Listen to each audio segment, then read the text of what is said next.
Hello gamers, this is Sai and welcome back to Which Way Games. Now what's the cutest sound in a Nintendo game?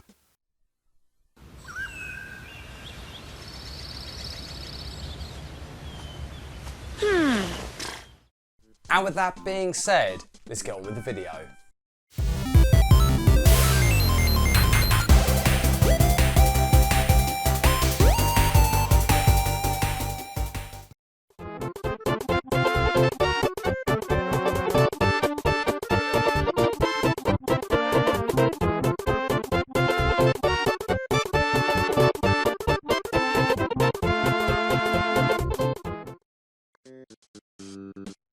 When it comes to the Mario Brothers, many gamers and non-gamers across the world know all too well that this refers to Mario and Luigi, the plumbers that have saved the Mushroom Kingdom time and time again, as well as rescuing Princess Peach from the clutches of Bowser many times. What is it with Princess Peach getting kidnapped all the time? Their adventures would expand multiple games and bring with it a whole new roster of characters within the world of Nintendo. However, there's one character that's been there since the beginning, first making an appearance in Super Mario World for the fantastic Super Nintendo. This would be the lovable Yoshi, a happy-go-lucky dinosaur that's offered support to the Mario Brothers where possible. Yoshi would go on adventures with the pair and sometimes even compete in racing circuits for fun, even using the deadly blue leader shell in Mario Kart Wii. Nintendo gamers were taken with this cute green dinosaur, and Yoshi's popularity grew from there.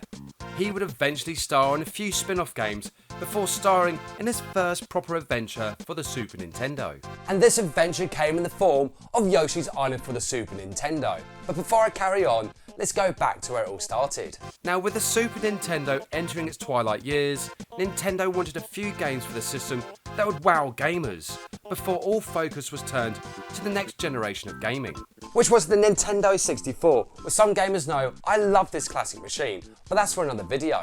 Super Mario World proved to be such a hit with gamers that Nintendo knew a follow-up was to be expected, but Mario had already begun its transition into the world of 3D, and with Yoshi's growing popularity compared to Luigi, Nintendo knew exactly who to put in their latest platformer. Poor Luigi, always living in the shadow of his older brother, and now a green dinosaur has made that shadow even bigger. But he eventually got his own successful game many years later. Now with Yoshi set to star in his own game, development began, and partway through this process, Nintendo legend Shigeru Miyamoto wanted this new game to follow the same art style of Donkey Kong Country. However, this would have caused Yoshi's Island to be delayed and even possibly cancelled.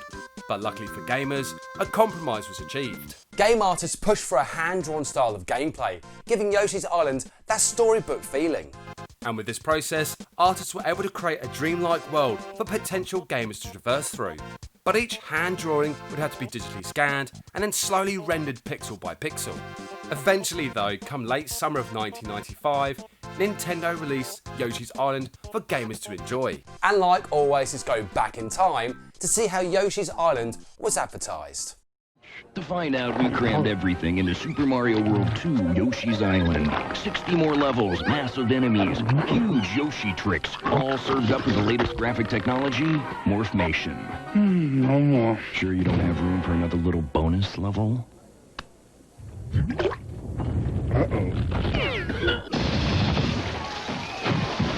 Super Mario World 2, only on the Super NES. Still the big one.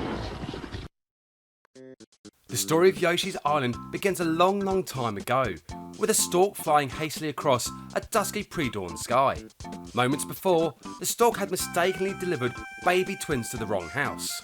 These twins that the world will come to know are Mario and Luigi, and their parents eagerly await their arrival with open arms, providing the stork can get there in time. Suddenly, a shadow appears in the gap between the clouds and races towards the stork with blinding speed.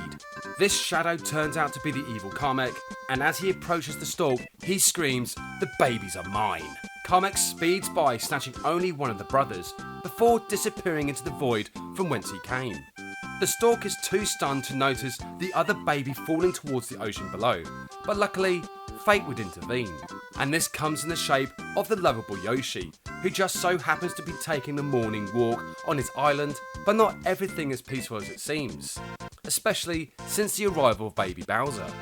Feeling that today is going to be a great day, a baby comes falling through the trees and lands on Yoshi's back, seemingly unharmed and smiling from underneath his red hat. Moments later, a map soon falls through the trees. Not understanding the map nor the mysterious baby now in his possession, Yoshi seeks the help of his friends. They decide the best course of action is to reunite baby Mario with his brother Luigi, but the forces of Kamek are on the search for the future hero of the Mushroom Kingdom. Will the two young brothers ever reach their parents safely? And what could be the secret behind the mysterious map? Gameplay has gamers controlling multiple Yoshis as they go on an adventure with baby Mario to rescue his brother Luigi and hopefully rescue the island from baby Bowser. Starting out, games are treated to an intro that gives that bedtime storybook feeling some gamers experienced when they were younger. And from there, Yoshi's Island begins, taking gamers on an adventure with Yoshi and baby Mario through 48 stages across 6 worlds. Being a 2D platformer, Yoshi's Island actually focuses more on puzzle solving and item collecting, flowers and the elusive red coins that the Super Mario series is known for. And very much like the Super Mario series, games will come face to face with familiar enemies as well as some new faces. All of these are out to steal baby Mario, and of course, Yoshi's having none of it. If enemies are successful in knocking baby Mario off Yoshi's back, then it's a race against the clock to save Mario before he floats away. Of course, with Yoshi being the heroic dinosaur he is, a variety of skills are available to him, one in particular he's famous for. Throughout Yoshi's Island, games will come face to face with a multitude of different enemies, with some that can't be taken out by simply jumping on them. This is where Yoshi will use his famous tongue and swallow up the enemies, turning them into an egg and then shoot them off into the distance. Does make me wonder, when Yoshi swallows those enemies, are they still alive in those eggs?